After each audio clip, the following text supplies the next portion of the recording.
যুবক কিছু পারবো বলল, কিছু পারবো না বলল। নবী বলেন, যুবক রে,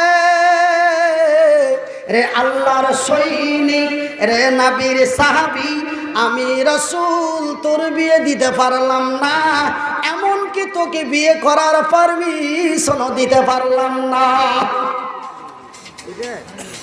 যুবক তরুণ মুখ ফিরিয়ে পুনরায় বলে, হুজুর গো, আপনি আমাকে বিয়ে করার পারমিশন দিলেন না, বা আমার বিয়ে দিয়ে দিলেন না কেন? আমি কিছু পারবো, কিছু পারবো না বলে।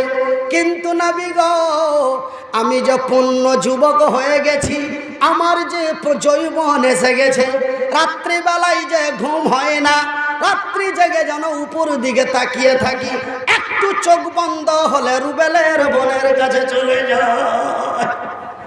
একটু চোখটা বন হয়ে চোখটা নিঞ্জায় আসলে রুবেলের বহিনের কাছে চলে যায়, খালেকের ফুফুর কাছে চলে যায়। কি করব, কি করব?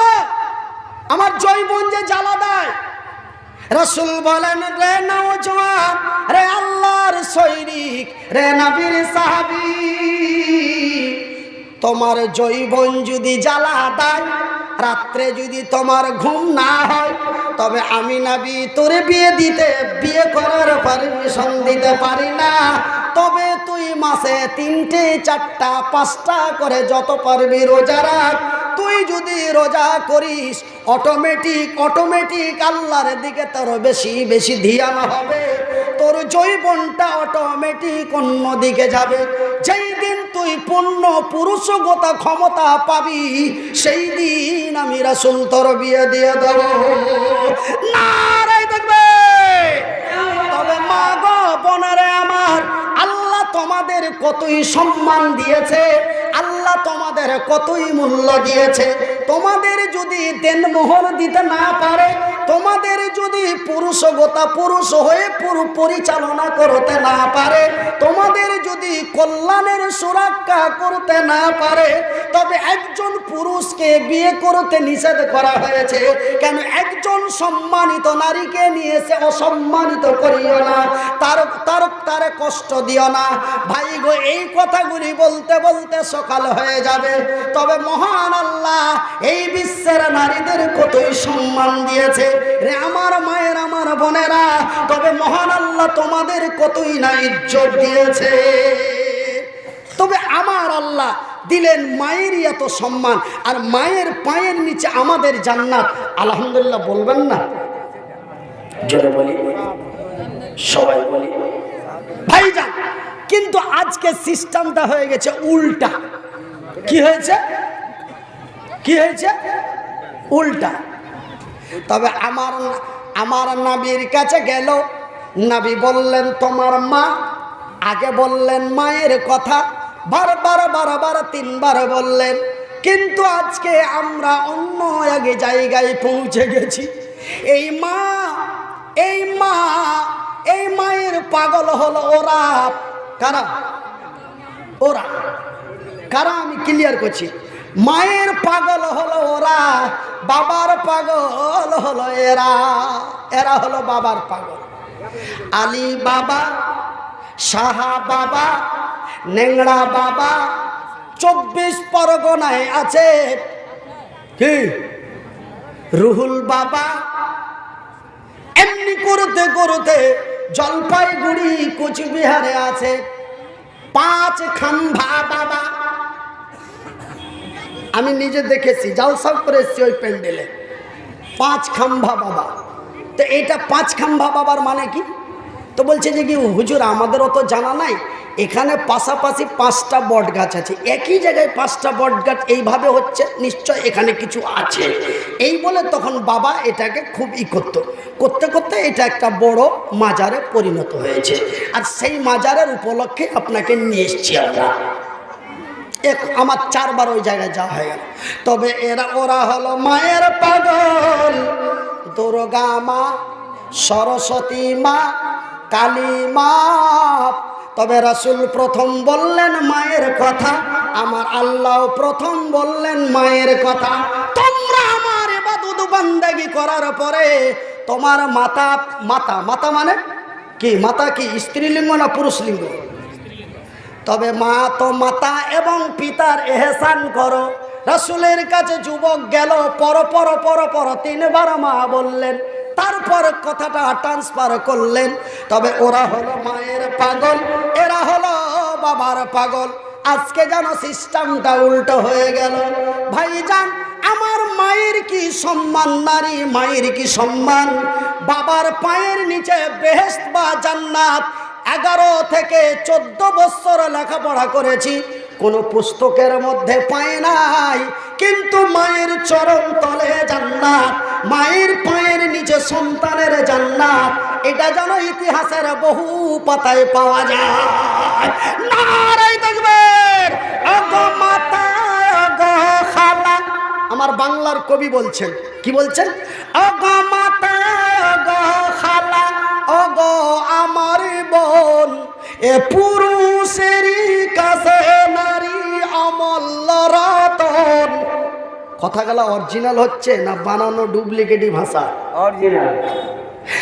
ওগো মাতা, ওগো খালা, ওগো আমার বোন, এ পুরুষেরই কাছে নারী অমূল্য রতন।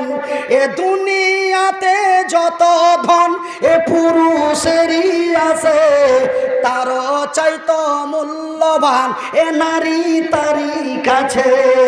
এ তারও চাইতো মূল্যবান এ নারী তারই কাছে। অফিসারের কাছে যাও, আর হুজুরের কাছে যাও, আর যারই কাছে যাও, বেটি ছেলে চলে গেলে আর সিস্টেমই চেঞ্জ হয়ে যায়। কি যে যারই কাছে যাও, যদি যায় তো সিস্টেমই চেঞ্জ হয়ে যায়।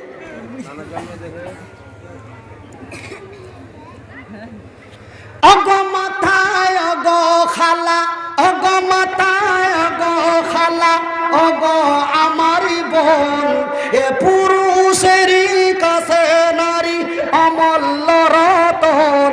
এ দুনিয়াতে যত ধন পুরুষেরই আছে, এ তারও চাইতো মূল্যবান এ নারী তারই কাছে। কিন্তু সেই নারীটা নেক হওয়া চাই, ইহকাল পরকাল হবে সুখময়। এ ইহকাল পরকাল হবে সুখময়। ওগো মাতা, ওগো খালা, ওগো আমার বোন, এ তোমাদেরই আরো কথা শুনেন দিয়া মন। যেই নারী পাঞ্জিখানা নামাজ পড়িবে, আরে যে নারী রমজানের রোজা না ছাড়িবে, আরে যে নারী ইজ্জতের রাখিবে খেয়াল, এ স্বামীর সেবা করে যাবে, এ স্বামীর সেবা করে যাবে, বাঁচে যত কাল।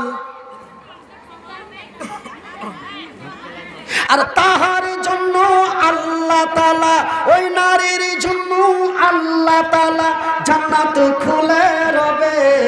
যেই দরজা দিয়ে ইচ্ছা জান্নাতে চলে যাবে, যেই দরজা দিয়ে ইচ্ছা জান্নাতে চলে যাবে।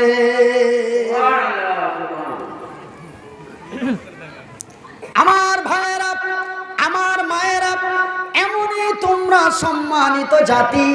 আমি যেন তোমাদের সন্তানরে মা, বর্তমান দেশের অবস্থা ভালো নয়, এই জন্য বিনীত অনুরোধ করে বলি, সোনা আল্লাহর জামিনে বড় ইজ্জত নিয়ে আল্লাহর জামিনে চলুন।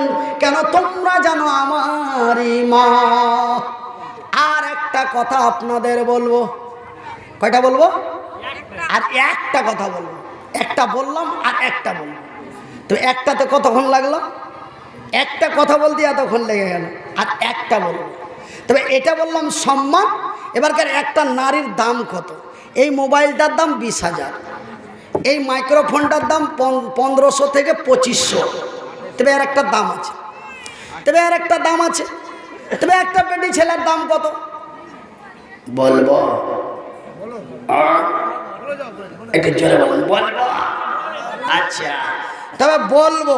তো এই যে এতক্ষণ ধরে বললাম, সেই 7:45 থেকে লিয়াস 9:30 বাজছে না, কয়টা বাজছে? হ্যাঁ 9:30, মানে 1 ঘন্টা। 7:45 থেকে 9:45 কত হলো? 1 ঘন্টা। এই যে 1 ঘন্টা ধরে যে জালসা শুনলেন না জালসা মানলেন, জালসা শুনলেন না জালসা মানলেন, 20 মিনিটের পরীক্ষা করব। টাইম আমার 9:30 10টা পর্যন্ত আছে। আবু ওবায়দা সাহেব 10টায় উঠবে, তবে আমার 9:45 থেকে 9:45 পর্যন্ত আমার টাইম মাত্র আছে কত? 1 ঘন্টা 15 মিনিট। তার মধ্যে মাত্র 20 মিনিট আপনারাকে পরীক্ষা করব যে ওয়াজ শুনলে না ওয়াজ মানলে, ওয়াজ হইল না ওয়াজ করলে, একটু দেখবেন।